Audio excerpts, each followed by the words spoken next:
This is White Plains Week, the weekly roundup of White Plains, Westchester, and world news.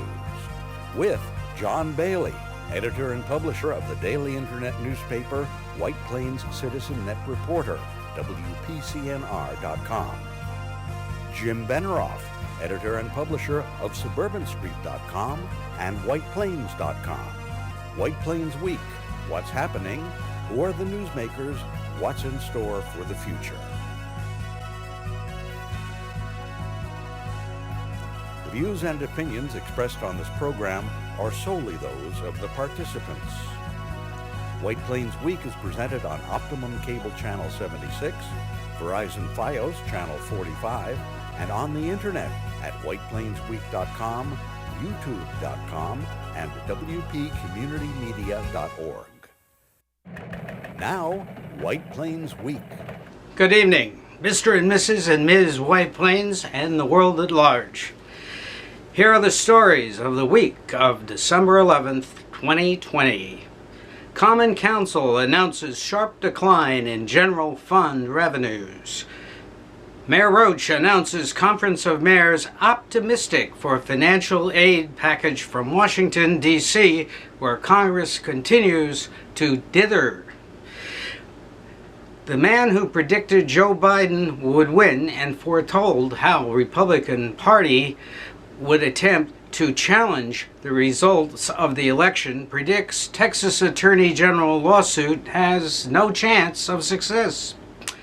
Sustainable Westchester announces new lower green power energy rate for White Plains, New York, USA electricity customers and predicts strong growth for green power over the next 9 years.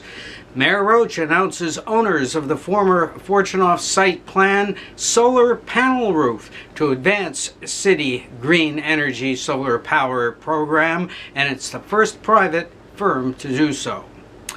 Grid Properties and Maple Avenue apartment projects get site plan extensions. The county COVID cases are sadly out of control due to failure of the citizenry to comply with masking and social distancing and reduced social gathering.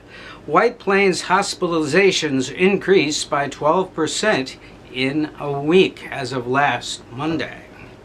Mayor announces White Plains Hospital has the deep freeze ability to be a major distributor for a COVID vaccine when it arrives. The city commits big bucks for a Department of Public Works to measure intensity of microwave cell tower emissions, now observed to be deploying 5G tech in White Plains, USA. Now for the White Plains Week video newsreel, March of Time for December 11, 2020. It's beginning to look a lot like the holidays on Maple Avenue with this splendid festive tree on the Ballard Duran site, bringing some cheer, and there was some good cheer at the Common Council meeting on Monday evening as well. There you see them, the gang all gathered in the Common Council chamber as the council worked through the consent agenda. Viewers of this program who know how the sales tax receipts have declined this year due to the COVID virus were informed by Common Council President Nadine Hunt-Robertson that the city is in financial trouble, and Mayor Tom Roach brought cautious optimism of Washington financial aid. When looking at the Commissioner of Finance report of their interim financial for the 3 months ending September 30th, it is not surprising that we've had a decrease with respect to revenue. It's not surprising that we've had a decrease with respect to sales and use tax. The general fund revenue is down 7.5% from last year. And by way of example, I'll just go over the sales and use tax decreased 21.2%.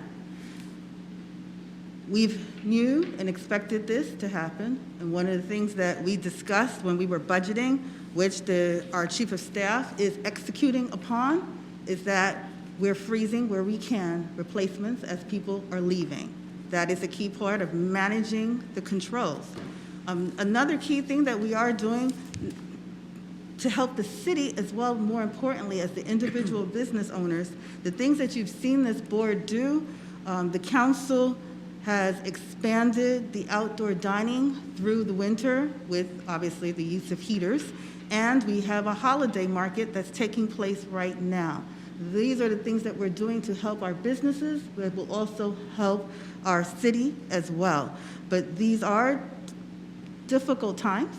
We're all in it together, and that is why the wearing of masks, as we are doing even when we are speaking, when you're at the holiday market and other places, I just encourage you to wear your mask, to protect each other, to wash our hands, stay home when you can so that we can get out of this period. A vaccine is on the horizon, but it is always darkest before the dawn. Thank you, Mayor. Thank you, Council President Hunt-Robertson. And I was actually on a conference call today with the U.S. Conference of Mayors, and there's once again some optimism of some assistance coming from the federal government to municipalities. There's a strong, the U.S. Conference of Mayors is strongly urging that the money come directly to municipalities and not pass through other levels of government. And the latest I heard is that, because the question is what will it be based on, it will be 1/3 population and 2/3 lost revenue. So we're putting our numbers together, optimistically hoping that that this will happen. But it's still, it's in Washington, so who knows what's going to happen. But it seems that people are optimistic, and it seems to be moving forward. So we'll see what happens.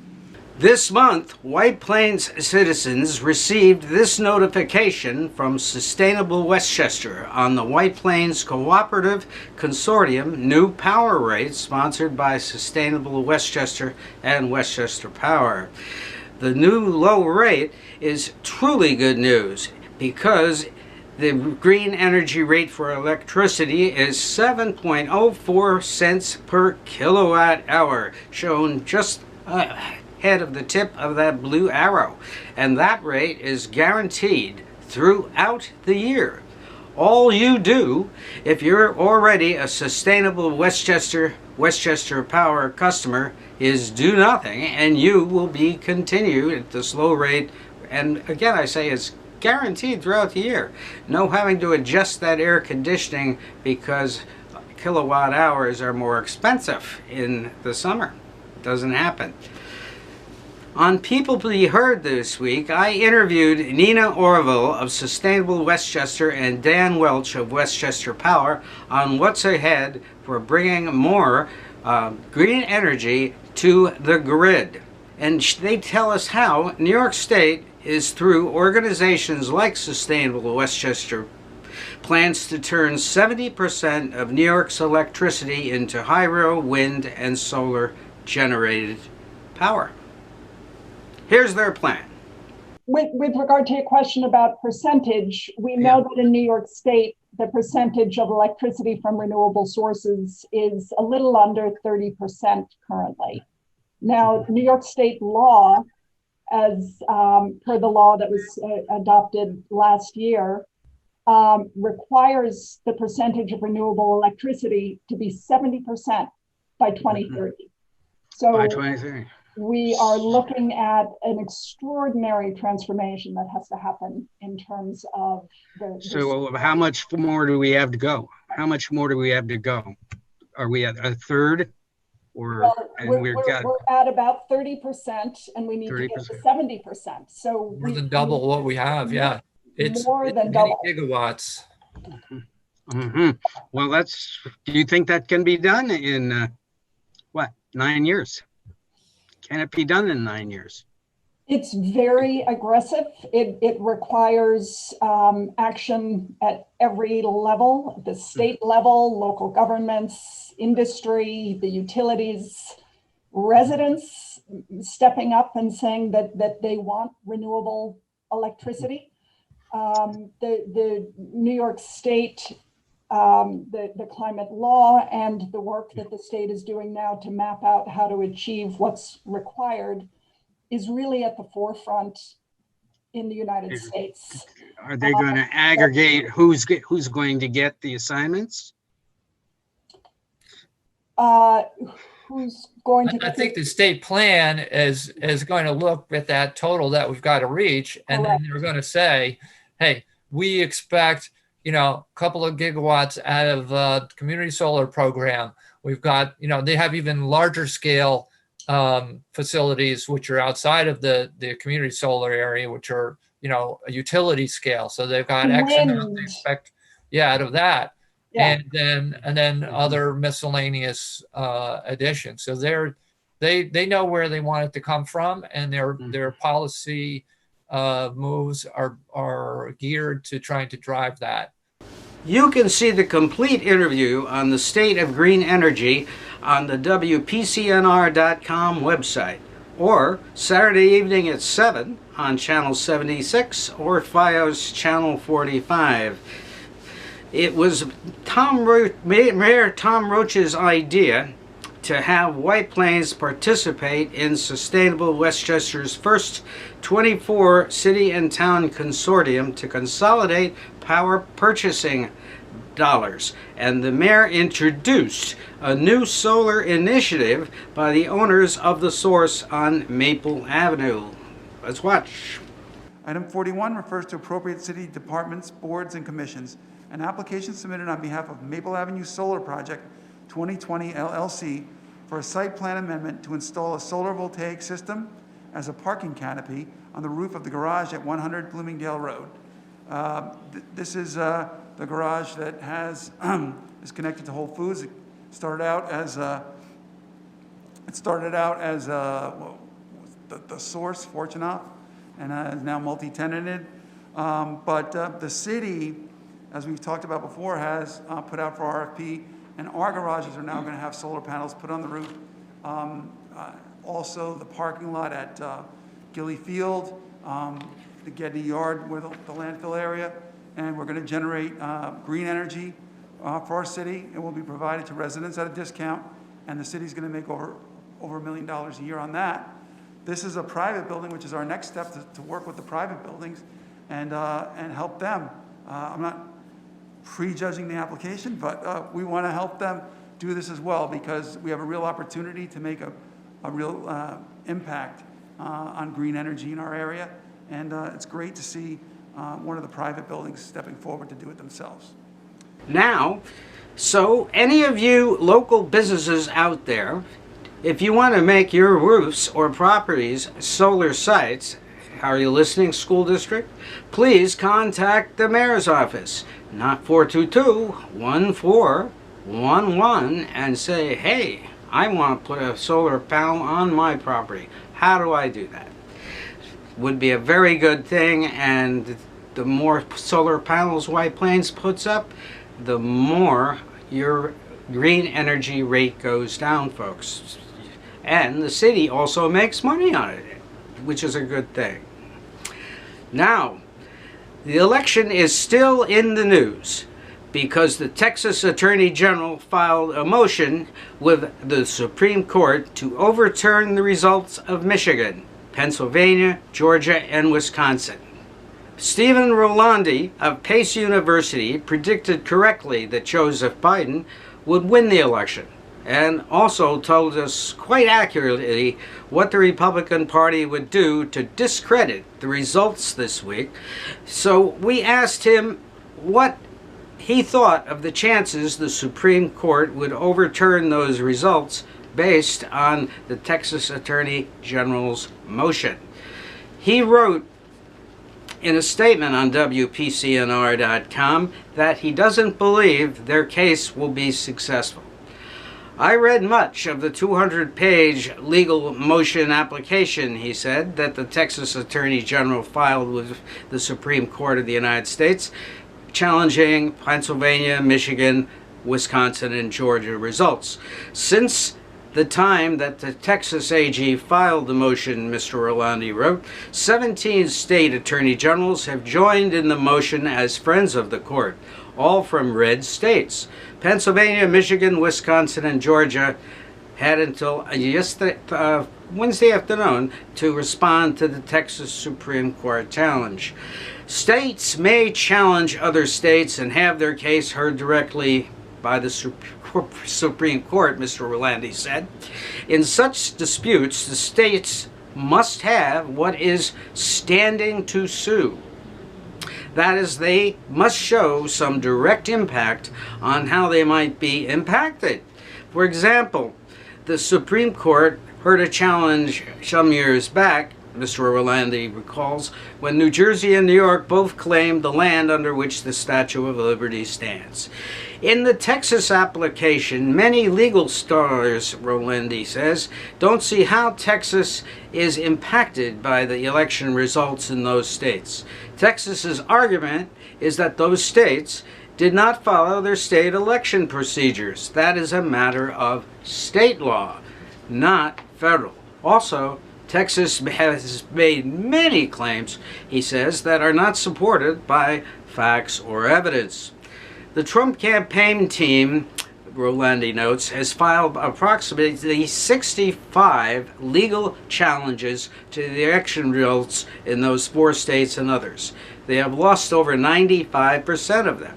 Earlier this week, Justice Alito of the Supreme Court and a unanimous Supreme Court justice dismissed a challenge in a PA case.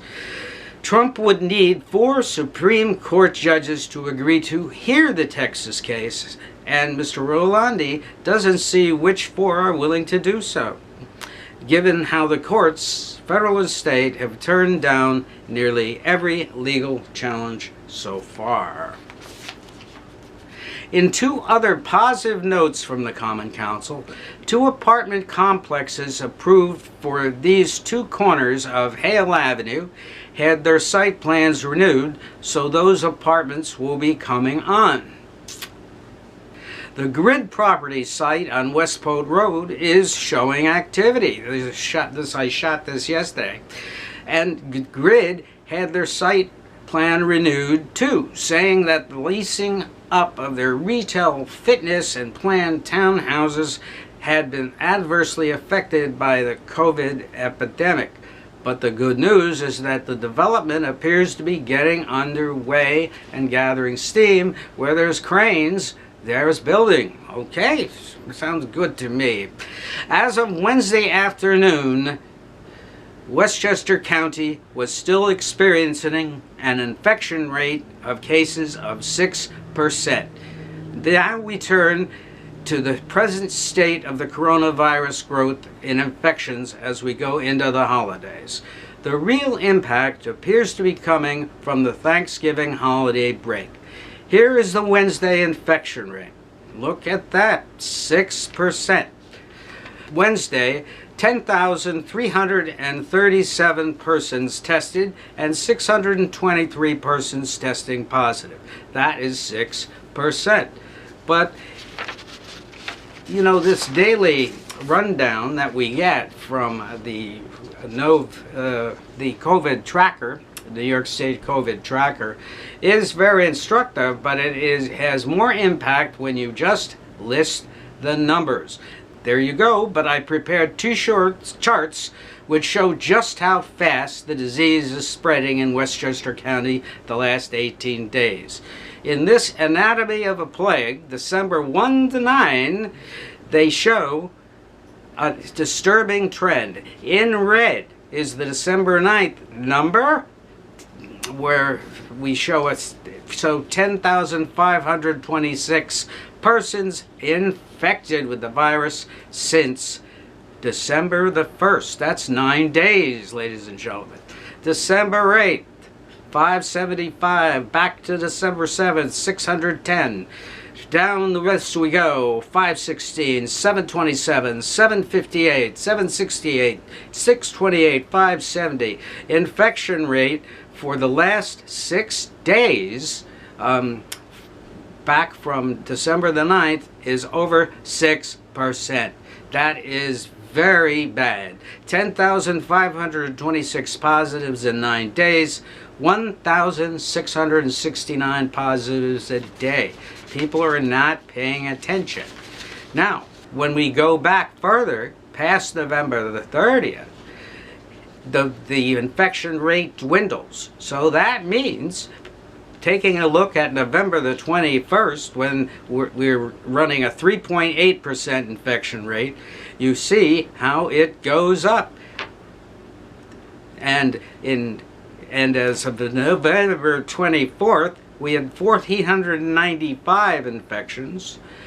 As of November 30th, 4,751, and then 9 days later, we have 10,526. That is stunning to me. The new positives in 18 days, 10,526. That's 584 persons a day getting infected. An average 5.6% inflation rate over 18 days. Now, the big factor here is that each person can infect perhaps one person, or two, or three, according to various models. Now, if you're infecting at a 1-to-1 rate, and you have 396 hospitalizations at the 4% infect rate, you get 396 hospitalizations. If you are at a 12% infection rate, it's 1,108 hospitalizations. If you're at a 5.6 infection rate, the new infections, 54,000. You know, more people are getting hospitalized. We had a real uptick in White Plains, so my personal feeling is, people, you have to pay attention and mask up, please. It's really important we do that. And right now, to go out, Mayor Roach approached this subject. Here he is, the mayor, with his holiday message, which everybody should pay attention to. We are seeing COVID numbers increase in Westchester County and New York State and White Plains, and we are in the second wave that was predicted as people moved inside, and as the governor predicted, some Thanksgiving increase as well. But I just want to remind everybody that it doesn't have to be like last time. This time, we all know, look, everyone here is wearing a mask. I'm wearing a mask even while I speak here. We all know that wearing masks can make all the difference. Washing our hands, following the rules that have been repeated so often and been followed so well in this city. In March, we did not know how long this would be. We did not know what it would be like. Will they come up with a vaccine? Will we just all have to get sick? How will this play out? We now know there are vaccines. The vaccines work. The vaccines are coming. You've probably heard the Pfizer vaccine needs to be kept at an incredibly cold temperature. Our hospital has the equipment to do that. Not every hospital does. Our hospital does. You've probably also heard that the initial distribution will be to frontline healthcare workers who are likely to be in contact with people who would be contagious, and also people and residents of long-term care facilities. But as we move through it, best estimates are by April, there will be vaccinations for everyone. So what we're working on as a city right now is we have a small committee, medical people that I'm working with. We want to prepare information that we will then bring in trusted partners from the community to join our committee, to carry that information out to the public, to make sure that people are fully informed about these vaccines, because we want people to make use of them, because they are life-saving. And there's so much bad information on almost every subject right now on social media. And vaccines are no exception. And so it is our goal to make sure that the most vulnerable populations take the vaccine, because the concern is that many people are fearful of it. And so we're going to work to make sure that good information gets out and that it's brought by people who are in the community, who people trust and respect. Today, the governor talked about, they estimate over 70% of the new cases are coming from small gatherings, which are, you know, I still have friends from high school. I miss them, you know. It's great to meet up with a guy and have a beer or watch a football game, and just not now. As much as you love them, as much as they're like a brother to you, they're a stranger in terms of carrying illness. It doesn't make them bad people, and it goes both ways too. So as we come into this continued holiday season, I know how hard it is, but I'm just going to add my voice to the chorus that what we need to do is go easy and stick to the people that are in our houses that we live with, and celebrate in the new year. Celebrate, I'm saying late spring, big celebration of some kind, but hopefully, definitely by early summer, and then this will all be behind us. But the economic impacts and all the other things that come from it are not going to go away unless we all work together. And I have to say, the history in this city has been tremendous. So please keep it up. We really appreciate it. And with that, on behalf of my colleagues on the council, I will say, Happy Hanukkah, Merry Christmas, Happy Kwanzaa, and Happy New Year. And has there ever been a year when we were more happy to get a new year? I don't think so. This is White Plains Week. I'm John Bailey. Good night, Jim Beneroff, and good night for White Plains Week. This has been White Plains Week, news and commentary about White Plains, Westchester, and the world. The views and opinions expressed on this program were solely those of the participants. White Plains Week, produced by White Plains Citizen Net Reporter, and presented on Optimum Cable Channel 76 and Verizon Fios Channel 45.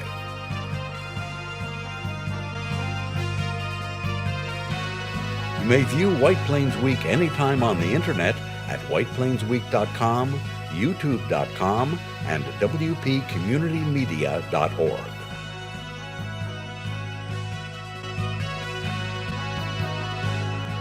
For White Plains Week, this is Peter Katz speaking.